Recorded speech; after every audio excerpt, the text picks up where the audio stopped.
and I'm feeling no pain. Come over here, let me spit in your eye. Don't stand in my way. You've got hell to pay. Not afraid of losing. Not afraid of losing. Not afraid of losing. I'm not afraid of losing.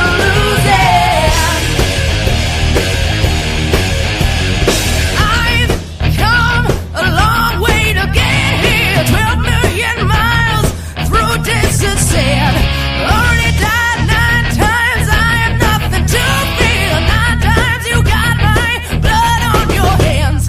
Don't stand in my way. You've got hell to pay. Not afraid of losing. Not afraid of losing. Not afraid of losing. Not afraid of losing. Not afraid of losing.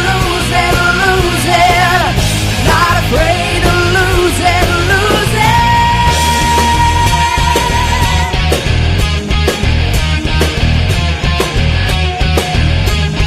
of losing. I'm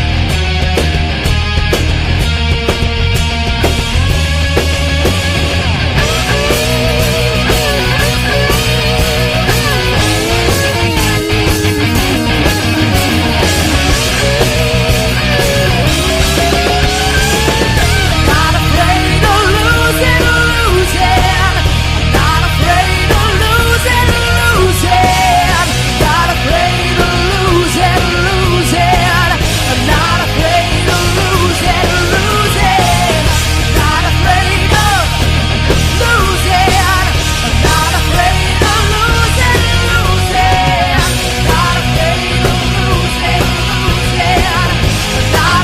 of losing.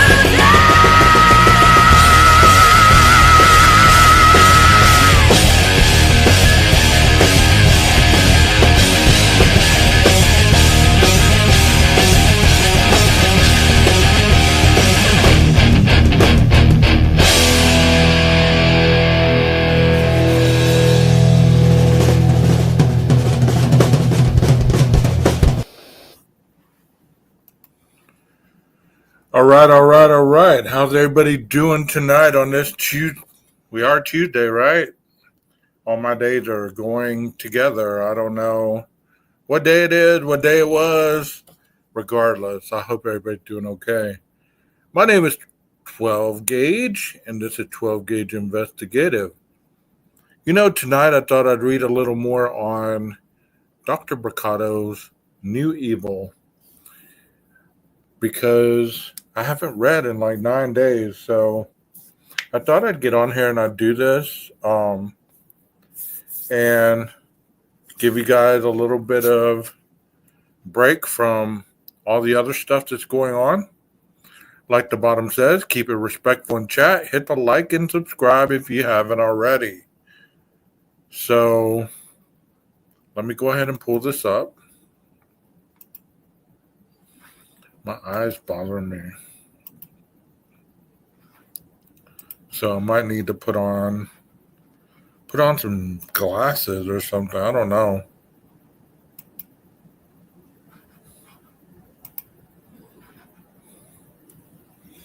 Nina, you want to help me out and come read? I mean, I'll describe it. You can come read if you want.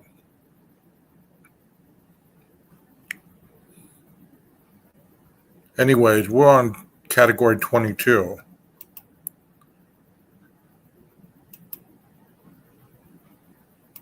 All right.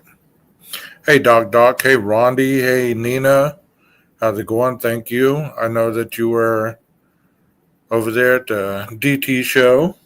I know a lot of people are over there because he's going over some documents tonight. So I think tomorrow him and myself are going to be on panel on my show. So hopefully we'll be able to have some people over here. It said, people talk sometimes of bestial cruelty. But that's a great injustice and insult to the beast. A beast can never be so cruel as a man, so artistically cruel. The tiger only tears and gnaws. That's all he can do. He would never think of nailing people by the ears, even if he were able to do it.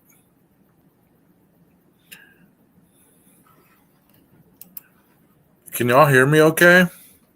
Everything going all right? Y'all hear me all right? Here we go.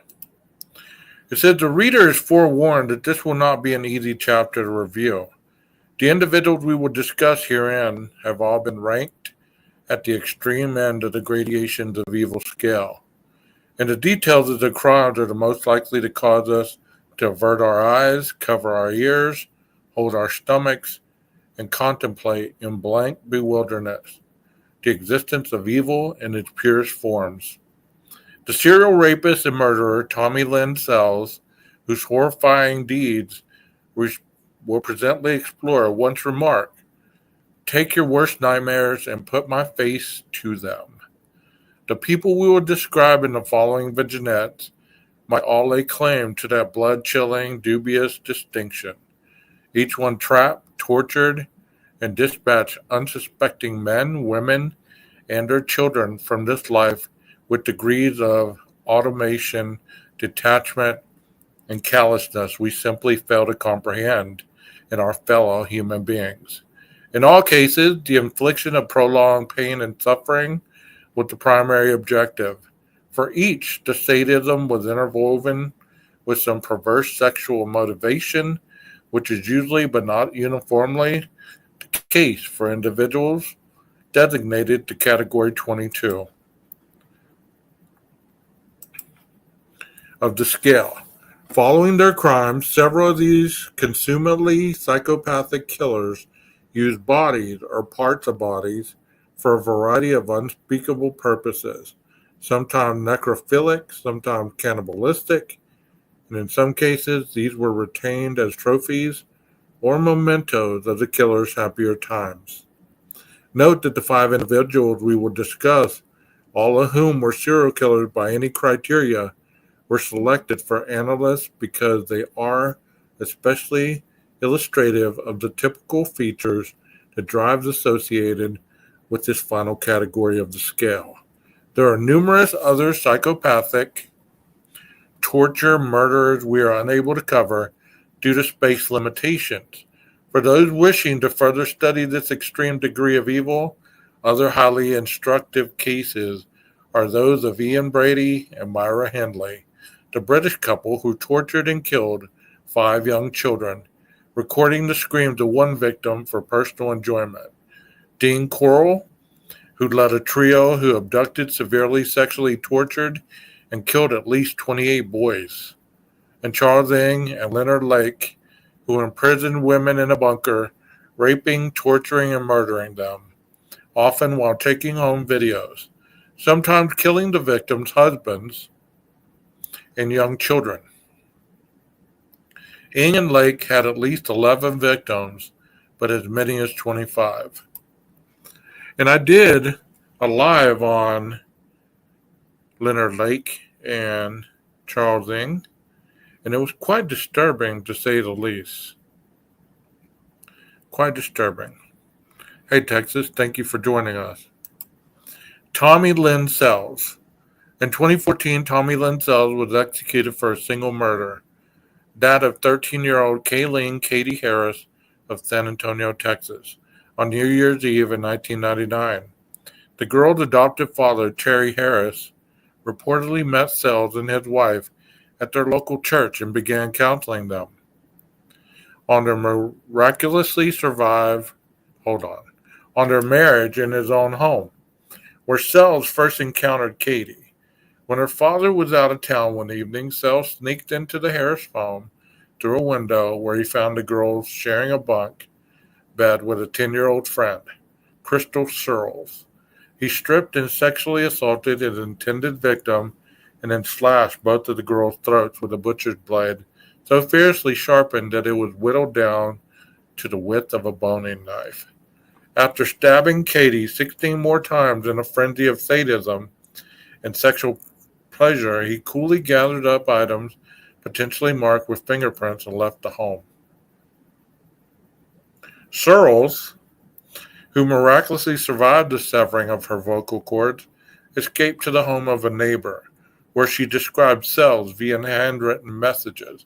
This resulted in the killer's arrest.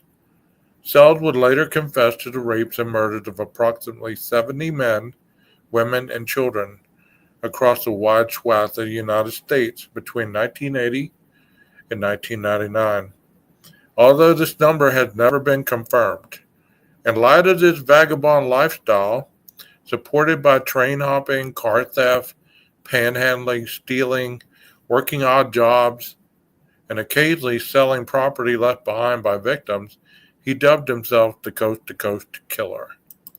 Hold on, guys. I'm going to turn the camera off so I can see this, but I don't really feel like being on camera with my eyes weeping.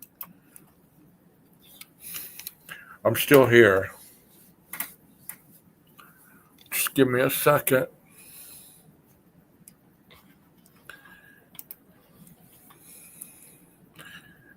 The transience and seething rage displayed by Sells dated to his earliest days. He and a twin sister, Tammy Jean, were born in Oakland, California in 1964 to Nina Sells, a single mother with 3 other children.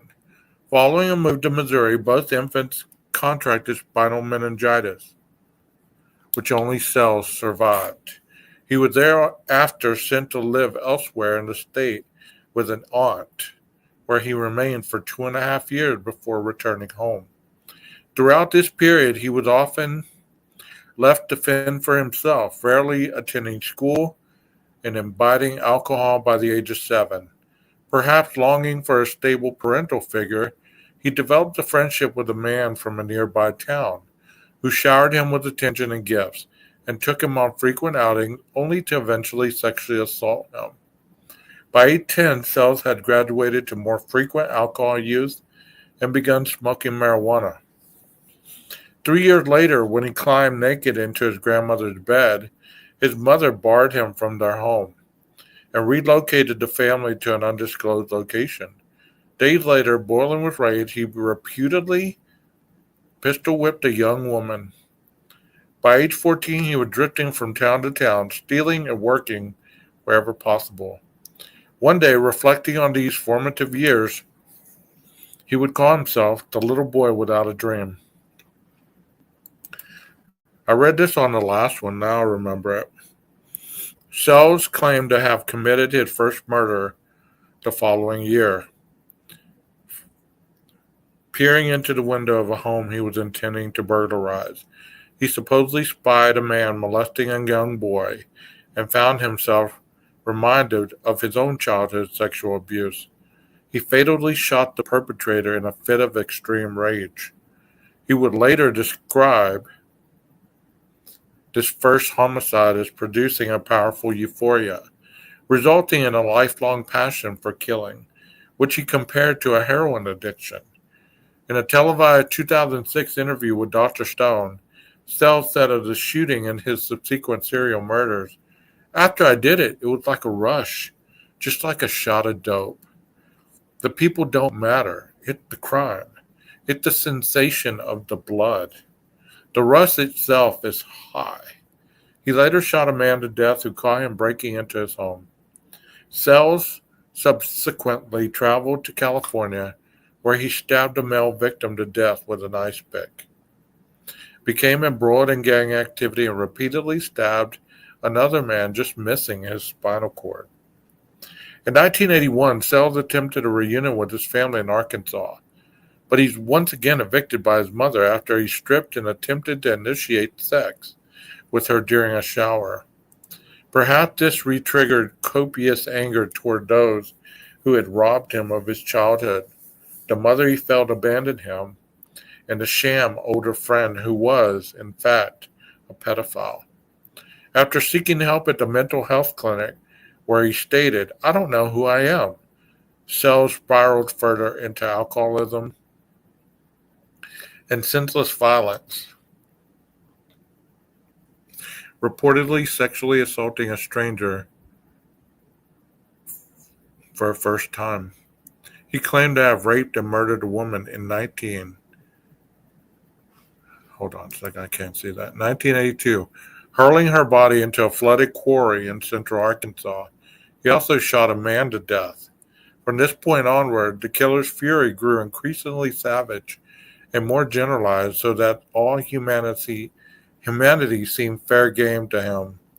For instance, several weeks after a woman innocently bumped into him on the street of a town through which he was passing, he reputedly returned to the location to stalk her, followed her to her car or to her home, and beat her to death with a baseball bat. Do y'all remember this one? Do y'all remember this one at all? I'm going to try something cool. I saw this earlier. I don't know if it's going to work. Let me see if it works. Oh, it did work. There's Mr. Brucato right there. I don't know how that did that, but okay. Hey, Leslie and Billy. He robbed, shot, bludgeoned, strangled, slashed, tortured, and occasionally mutilated between 1983 and his arrest in 1999, punctuated only by several stints in jail for the theft and drug and alcohol charges. However, it is of particular note that during this period, its depravity expanded to include the sexual assault and murder of children. He also developed a penchant for slaughtering people who were friends or relatives of one another, possibly psychologically rooted in envy of the stable homes and love these people seemed to share. Because as you can tell, he didn't come from a stable home.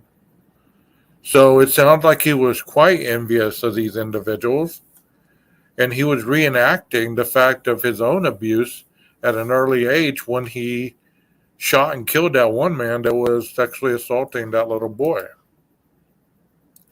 It is unclear whether in his mind these mothers were representations of his own who had rejected him from the only family he had ever known. In a controversial confession that is not universally accepted, Sells claimed that in 1987 he murdered an entire family, the Dardens. In one account, while hitchhiking through Illinois, he was picked up by Keith Darden and invited home for a hot meal. In another, he approached Darden when he noticed his trailer was for rent. The man was fatally shot and his severed penis was placed inside his mouth. The killer then beat Darden's 3-year-old son to death with a bat and proceeded to attempt to rape his pregnant wife, Elaine, which induced labor. In a violent frenzy, the attacker used the bat to fatally bludgeon her and her newborn daughter, who was reportedly still connected by her umbilical cord, before inserting the weapon into the woman's vagina. Before leaving the Darden's home, the perpetrator reportedly positioned the bodies on a waterbed for reasons that are unclear, but may have held some personal psychological significance for him. If Sells did indeed commit this atrocity, it might be seen as representing the pinnacle of his rage and resentment. The insertion of the bat into Miss Darden's vagina blemishes how inextricably his fury and his perverse sexual desires were intermingled in his mind. In an interview with the serial killer profiler Stephanie Burgoyne, Sells claimed that his savage crime was prompted by a sexual past by Mr.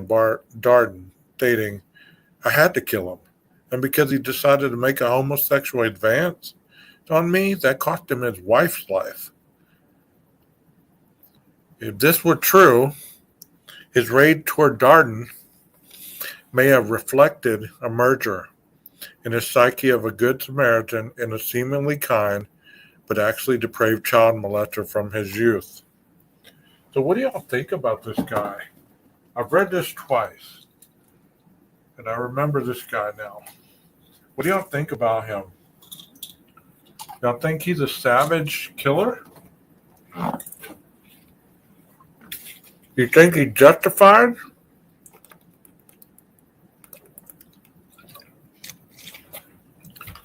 However, it was more likely a blatant fib to disavow personal responsibility.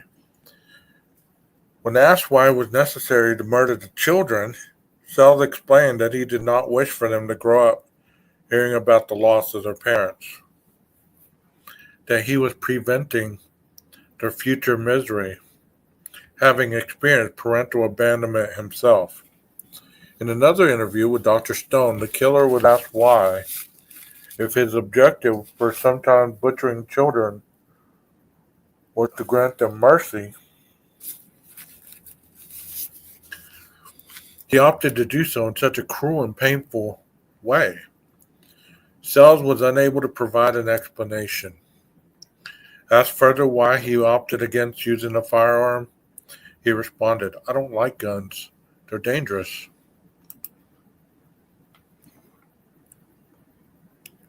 The callousness and fearless urge to kill without any shred of compassion exhibited by Sells were hallmarks of bona fide psychopathy, as was his complete inability to take responsibility for his actions. As noted, he sometimes attempted to justify his crimes with stories of personal victimization, such as child abuse, a man making a sexual pass at him, or someone disrespecting him, which may or may not have been total fabrication. For example, he blamed the Kentucky community for his rape and strangulation of a 13-year-old Haley McCone, reasoning that in failing to trim a patch of tall weeds alongside a public park, it provided him covering while he took the girl's life.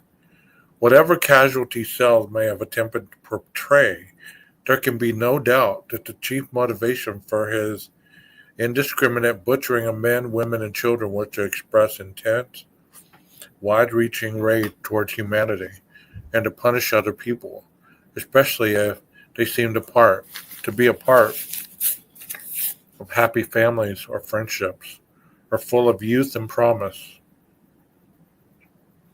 With prolonged and intensely painful psychological and physical torment, such sadistic behavior provided that he called a release of anger, and it seemed to have occasioned orgasmic sexual pleasure as well. As a lot of people don't understand,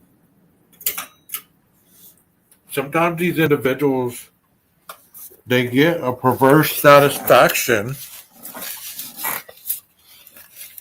of committing these situations, still able to intensely visualize his killings after years behind bars. Sells remarked with a smile in 2006, "There's something about the blade making a slice on you, seeing it pierce open, seeing the gap, and watching the sensation of it all. Maybe I became addicted to that." He may have very well been right. Neuroscientist Dr. James Fallon of the University of California, Irvine, who has studied the brains of psychopaths, notes that serial killers behave quite similarly to individuals addicted to illicit drugs. When someone addicted to murder abstains long enough from the rush provided by his or her aggressive and sexual acts, an unpleasant tension which Fallon posits to be related to the buildup of hormones in the amygdala mounts until it reaches a trigger point and the offender strikes to obtain a fix. In simpler terms, that could be just a craving. I don't know the answer to that. Rondi. And you're right, Texas. It's hard to believe there are people like this. The developmental pathway to the killer's crimes would likely multi-determine. Possible damage to the brain from meningitis in infancy, an absent father and a traumatic home life, a sadistic psychotic character structure, and substance and alcohol use were all possible contributors. It's hard to tell. It's hard to tell exactly what it was, what caused it, or why it continued. Because that is the big question. Why did it continue? Why wasn't one time enough?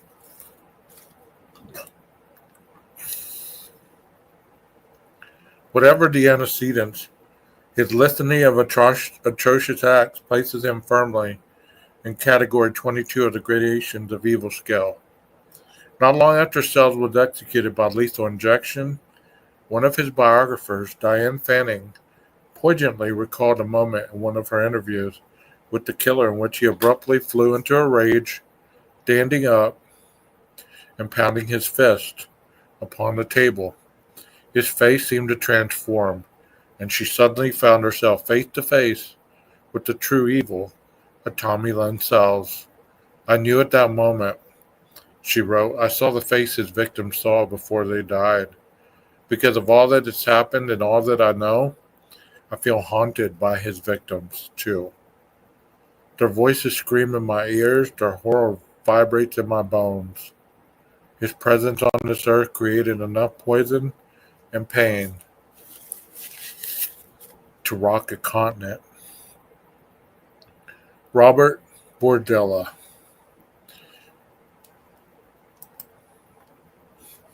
Y'all doing all right so far? On April 2nd, 1988, 22-year-old Christopher Bryson leaped from the window of a Missouri home, clad only in a dog collar, and fled to the nearest police station on a broken foot.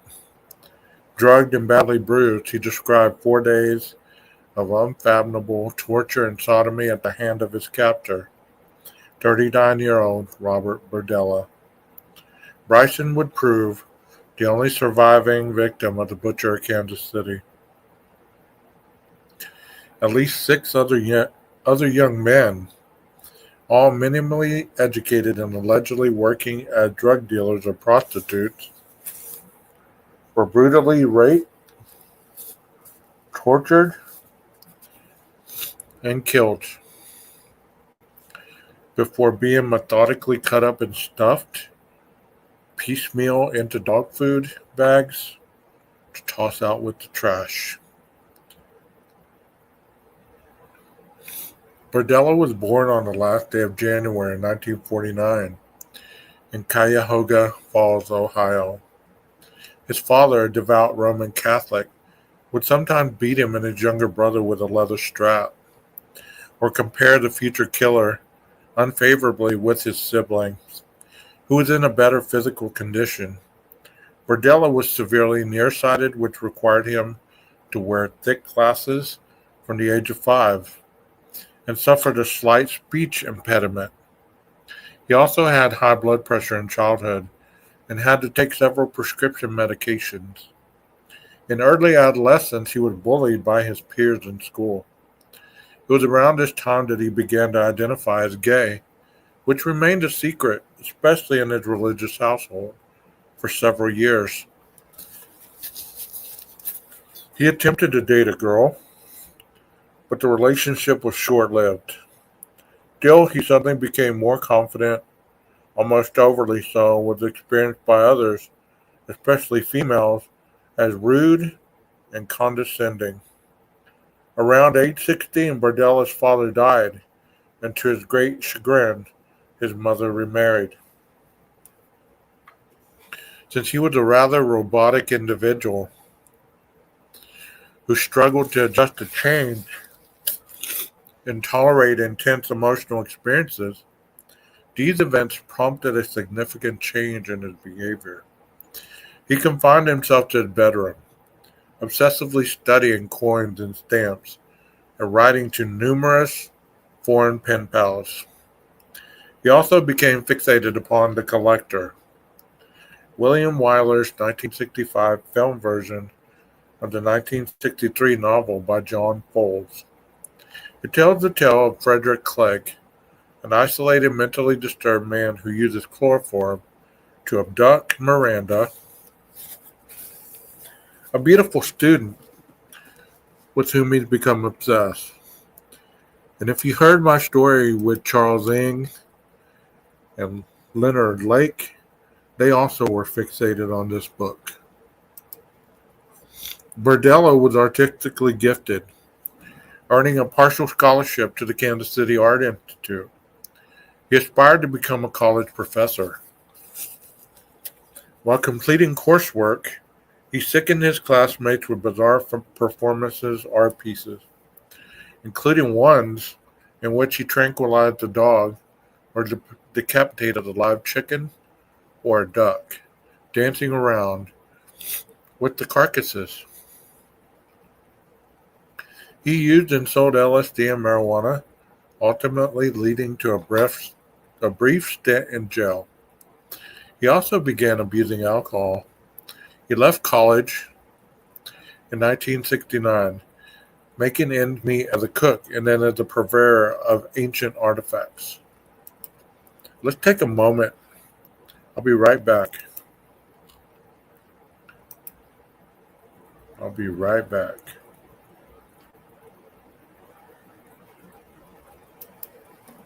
Y'all chat amongst yourselves.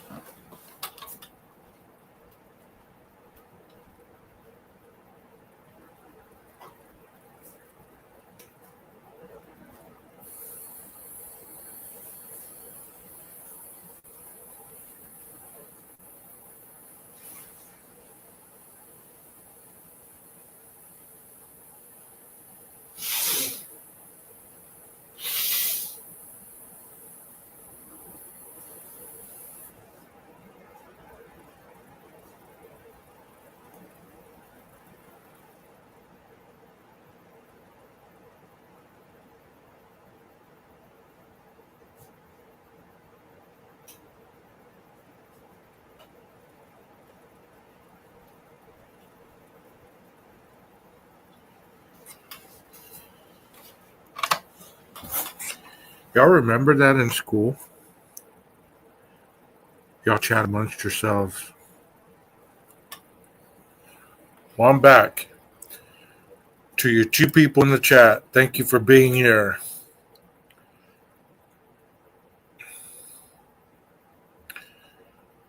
He made ends meet as a cook and then as a purveyor of ancient artifacts, primitive art, drug paraphernalia, occult items, and morbid curiosities such as shrunken human heads.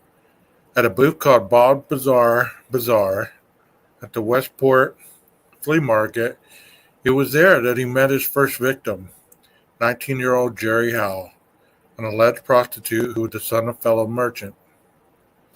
On Independence Day in 1984, the two made plans to attend a dance contest together after a stop-off at Verdella's home, where the fledgling serial killer restrained Howe and tortured him to death over several days.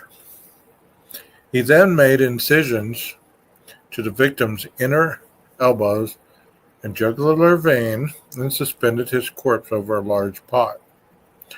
In order to drain his blood, the following day, he dismembered the body with a chainsaw and kitchen knives and put the pieces out with ordinary garbage for routine carting to a landfill.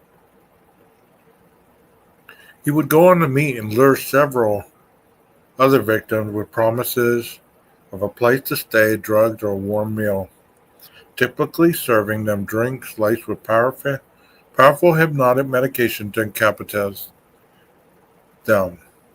They were then tortured over time, killed, dismembered, and discarded in the same manner as Howe. I'm going to have to cut this out because my eye is hurting too bad. I apologize. It's dry as hell and it's hurting. So,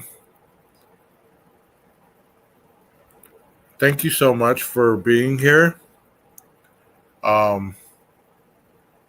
Hopefully we can do this again. I will see you soon. Y'all take care.